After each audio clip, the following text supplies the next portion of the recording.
Good evening. I am Yogi Lee, and this is what's happening on the block. In Washington, D.C., the race for presidency may not be as close as most Republicans might hope. According to the Associated Press GFK poll, Senator Clinton is leading Trump by 14%.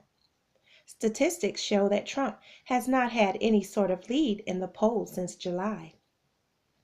As we get closer to Election Day, both candidates are hoping to bring in votes and are making last-minute attempts to encourage undecided voters to the polls in their corner. Election Day is November 8th. In baseball, the World Series is in full swing. Tied at 1-1, the Cleveland Indians and Chicago Cubs square off in Game 3 tomorrow night at 8:08 p.m.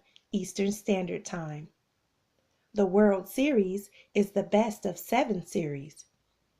If the Cubs win, it will be the first time since 1908 that the city has had a baseball championship.